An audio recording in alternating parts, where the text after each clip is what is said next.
सरकार ने 400 पार का नारा लगा दिया है, लेकिन मोदी बीजेपी पार नहीं करेगी 400। तो ये भारतीय जनता पार्टी बलात्कारियों की पार्टी बन चुकी है। पूंजीपतियों की सरकार है, जनता के मुंह से तो रोटी भी छीन रहे हैं। देश को जाति के नाम पे, धर्म के नाम पे और मंदिर मस्जिद के नाम पे देश को कैसे लड़ाया जाए और नफरत फैलाई जाए। कह रहे थे बेटी बचाओ बेटी पढ़ाओ, बेटी किससे बचाएं? आज लग रहा है कि बेटी बचाने की जरूरत है तो भारतीय जनता पार्टी के लोगों से ही बचाने की जरूरत है। बृजभूषण शरण आज भी पार्लियामेंट के अंदर बैठा है, उस पर कोई कार्रवाई नहीं है। 16 फरवरी को हड़ताल पे लोग उतरेंगे, चाहे वो सरकारी कर्मचारी है, चाहे वो रोडवेज का कर्मचारी है, चाहे वो स्कीम वर्कर्स हैं।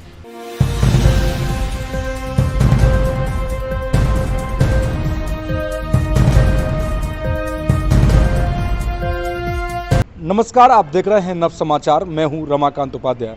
किसान आंदोलन अब तेजी पकड़ चुका है। किसान शंभू बॉर्डर हो, सिंघू बॉर्डर हो या गाजीपुर बॉर्डर हो, तमाम चारों जगह या दिल्ली के चारों तरफ पुलिस ने बड़ी तैनाती के साथ में अपने जवान खड़े कर दिए हैं। ये कहा जाए, अब किसानों का कहना है कि जिस प्रकार से सरकार हमारे साथ तानाशाही रवैया अपना रही है वह गलत है। हमारे बीच में संतोष जी खड़े हुए हैं जो कि किसानों की हमेशा से आवाज़ उठाते रहे हैं गुरुग्राम में, और यहाँ पर धरना, जब अनिश्चितकालीन धरना चला उस समय भी निरंतर धरना चलाया। यहाँ पर ये सभी वही लोग हैं जो कि एक बार मैं कैमरा में दरख्वास्त करूँगा सबको दिखा दें कि इन्होंने किसानों के साथ कदम से कदम मिलाकर उस समय भी खड़े रहे जब सरकार ने कहा कि आपके जो वायदे हैं उनको हम पूरा करेंगे, और किसान अपने घर की तरफ वापस चले गए। हमारे बीच संतोष जी मौजूद हैं। कैसे दिख रहे हैं वकील साहब कि अब किसान अपनी मांग के लिए दिल्ली की तरफ फिर बढ़ रहे हैं और सरकार उनको विभिन्न प्रकार से रोकने का प्रयास कर रहा है। तो ये क्या किसानों को रोकने का तरीका जो दिखाया जा रहा है वीडियो में, फुटेज में जो सामने आ रहा है, आपने भी देखा होगा, तो कितना सही है? आज किसान पिछले दिन कई घायल हुए, तो क्या आपकी इस पर टिप्पणी है? किसान आंदोलन लगातार 378 दिन तक चला था और उसके बाद जो 3 कृषि काले कानून थे वो प्रधानमंत्री मोदी ने माफ़ी मांगकर वापस ले लिए थे, और उस वक्त प्रधानमंत्री ने, सरकार ने लिखित में समझौता किया था किसानों के साथ, और उन्हीं मांगों को लेकर अब ये आंदोलन है। और उनमें जो प्रमुख रूप से मांग है वो है जो एमएसपी की गारंटी का कानून बनाना। और आज तक 26 महीने हो चुके हैं, लेकिन सरकार ने वो मांगें नहीं मानी और उन पर कोई भी कार्य नहीं किया। सरकार ने किसानों के साथ विश्वासघात किया है और सरकार किसान अब उन्हीं मांगों को लेकर सरकार से मांग कर रहे हैं और आंदोलन कर रहे हैं कि हमारी वो मांगें पूरी की जाएं। आज आपने मीटिंग रखी है जिसमें सभी लोग आए थे, कुछ लोग चले गए, तो कैसे दिख रहे हैं कि क्या उसमें खास आपके मुद्दे थे और आगे आपकी क्या प्लानिंग है, क्या आपने तैयारियां की हैं? आज जो मीटिंग है, संयुक्त किसान मोर्चा गुरुग्राम की मीटिंग हुई थी, और उसमें सबसे पहले तो जो कल किसानों पर आंसू गैस के जो ड्रोन से गोले दागे गए हैं जिससे काफ़ी किसान घायल हो गए हैं, लाठीचार्ज किया है, उसमें किसान घायल हो गए हैं, उसकी कड़ी। और हमारा जो गुरुग्राम में 16 फरवरी को संयुक्त किसान मोर्चा और ट्रेड यूनियंस ने संयुक्त रूप से ये ऐलान किया हुआ है कि उस दिन ग्रामीण भारत बंद और औद्योगिक क्षेत्रों में हड़ताल रहेगी, और उसी को लेकर आज मीटिंग हुई थी। और ये निर्णय लिया गया है कि 16 फरवरी को सभी संयुक्त किसान मोर्चा, ट्रेड यूनियंस और सभी सामाजिक संगठन कमला नेहरू पार्क में 11 बजे इकट्ठा होंगे, और इकट्ठा होने के बाद वहाँ सभा करेंगे। उसके बाद मार्च करते हुए मिनी सेक्रेटेरिएट गुरुग्राम तक आएंगे और वहाँ पर धरना देंगे। हमारे बीच में बहन उषा जी मौजूद हैं। कैसे दिख रहे हैं कि इस बार फिर किसानों पर वही अत्याचार, महिलाएं भी किसानों के साथ फिर पहुंच रही हैं, तो अब आज की आपकी मीटिंग रही है, उसमें क्या ऐसा है कि जिससे कि किसानों को और सरकार के बीच की जो बात है उसको कैसे समझाया जाएगा कि किसान भी समझें और सरकार भी समझे, जिससे कि ये आंदोलन एक उग्र रूप में ना आए, किसानों के साथ जो अत्याचार हो रहे हैं वो ना हो? आज हमारी संयुक्त किसान मोर्चा गुरुग्राम की मीटिंग हुई थी और उसके अंदर भी हमने निर्णय लिया है और ये निंदा भी की है सरकार की कि कल जिस तरह से किसानों के ऊपर पंजाब से किसान चले हैं और वो दिल्ली जा रहे हैं।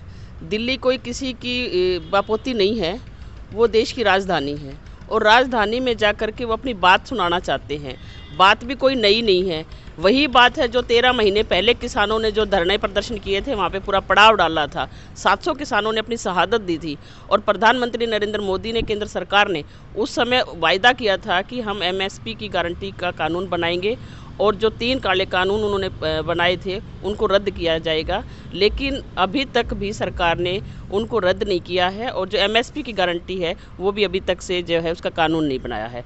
तो वो याद दिलाने के लिए, जो प्रधानमंत्री जी ने जो वायदा किया था वो याद दिलाने के लिए जो है पंजाब के जो किसान हैं, अलग अलग क्षेत्रों से किसान चले हुए हैं। और दूसरी तरफ हरियाणा सरकार, जो केंद्र की में भी बीजेपी की सरकार है और हरियाणा के अंदर भी, हरियाणा के मुख्यमंत्री मनोहर लाल खट्टर जी ने जिस तरह से हरियाणा के बॉर्डरों पे, पंजाब और हरियाणा के बॉर्डरों पे जिस तरह से उन्होंने कीले गाड़ दी हैं, उन्होंने बैरिकेड्स लगा दिए हैं और उसके साथ साथ जो है किसानों पे अश्रु गैस छोड़ी है, वहाँ पे ड्रोन के साथ जो है गोले दागे गए हैं। ये बहुत ही मतलब ऐसा लगता है कि जैसे कि हिटलर शाही है, तानाशाही है। इस देश के नागरिक हैं ये लोग, कोई बाहर से नहीं आए हुए हैं। इस तरह की जो तानाशाही है ये बर्दाश्त नहीं की जा सकती। उसी के साथ साथ जो संयुक्त किसान मोर्चा और ट्रेड यूनियनों ने जो पूरे देश के अंदर ऐलान किया हुआ है, 16 फरवरी को भारत बंद, ग्रामीण बंद, औद्योगिक क्षेत्र बंद का आह्वान है, हड़ताल है, उसको लेके भी हमने आज बातचीत की है।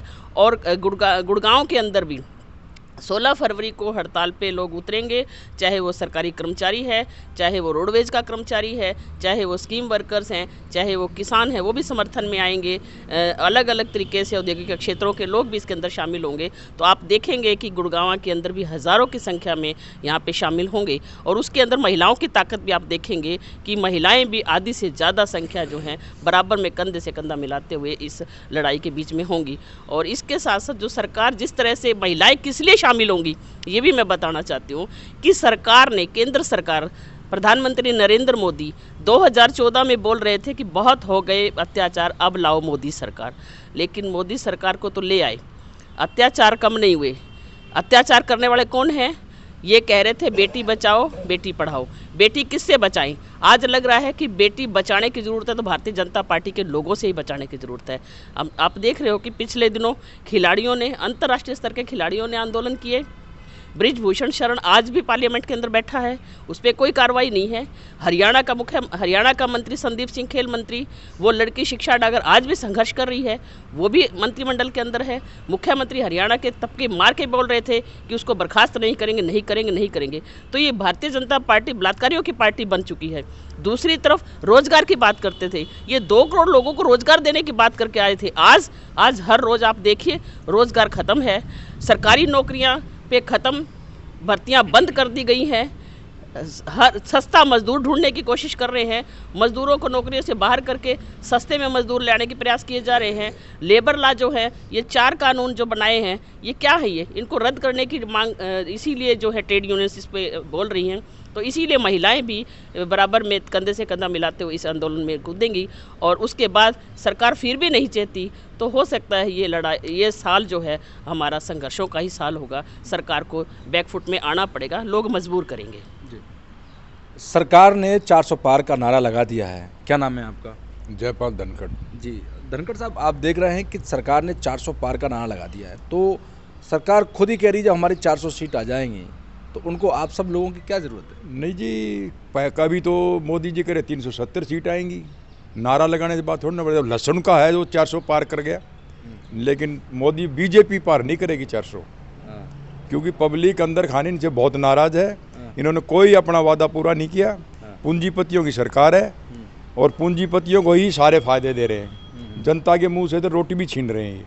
हमारे बीच में और भी लोग मौजूद हैं। क्या नाम है सर आपका? योगेश्वर दहिया। जी दहिया जी, कैसे देख रहे हैं कि आज फिर किसानों को आंदोलन करने की आवश्यकता पड़ गई और किसान फिर रोडों पर हैं और प्रशासन की तरफ से जो गोली चलाई है, किसानों का आरोप है कि हमारे ऊपर जो गोलियां चलाई जा रही हैं उनको काफ़ी गंभीर लोग से घायल भी है और पुलिस का भी कहना है कि हमारे जवान भी घायल है। तो क्या इन आपस में जो लोग किसान और किसान के बच्चे ही आपस में झगड़ रहे हैं, इसको कैसे देखेंगे आप? ये धृतराष्ट्र बना हुआ आंख बंद करके, इसको कुछ भी दिखाई नहीं देता है। इसको सिर्फ ये दिखाई देता है कि देश को जाति के नाम पे, धर्म के नाम पे और मंदिर मस्जिद के नाम पे देश को कैसे लड़ाया जाए और नफरत फैलाई जाए। और ये 400 पार का कोई लड़ना नहीं है, कि 40 की सीट आने की उम्मीद नहीं है।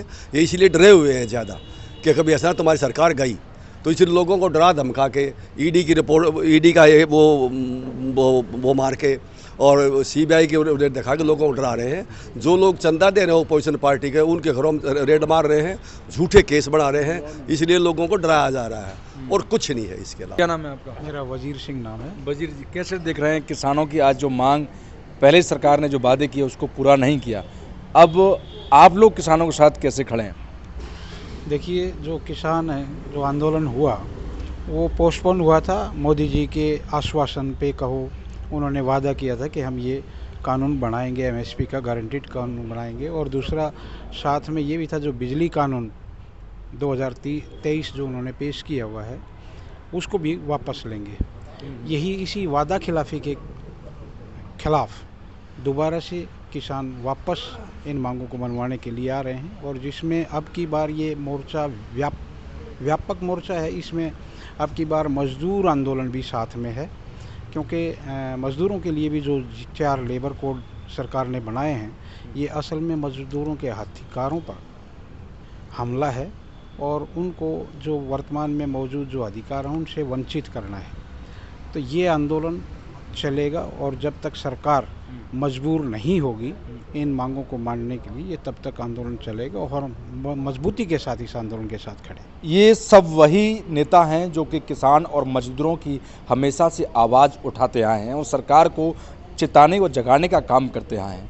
अभी भी इनका कहना है कि सरकार सही समय पर रहते हुए किसानों और मजदूरों की बात को समझे और इसका जल्द से जल्द कोई रास्ता या फैसला निकाले, जिससे कि किसानों का आंदोलन और बड़ा ना हो। तमाम ये चारों तरफ से देश की आज आवाज़ें उठती आ रही हैं। वहीं दूसरी तरफ सरकार ने चारों तरफ पुलिस तैनात कर दी गई है। चारों तरफ के जो मेन रोड दिल्ली के आने के हैं वो बंद कर दिए गए हैं। सरकार का कहना है कि ये सब विपक्षियों की चाल है, इसीलिए कहीं ना कहीं इस प्रकार से आंदोलन को उग्र रूप दिया जा रहा है। परंतु आज किसानों ने प्रेस कॉन्फ्रेंस करके इसका खंडन करते हुए कहा है कि हम किसी दल या राजनीतिक पार्टी से नहीं हैं। किसानों की जो मांग है C2 + 50% की, वह मांग सरकार ने जो वादा किया था MSP गारंटी का, वो पूरा हो जाना चाहिए। परंतु अभी तक सरकार ने वो वादे पूरे नहीं किए हैं। देखना होगा कि किसान और सरकार के बीच में कब तक ये फैसला सुनिश्चित किया जाएगा या फिर दोनों में समझौता होगा। जब तक के लिए देखते रहें नव समाचार विभाग खबर हर समय। धन्यवाद।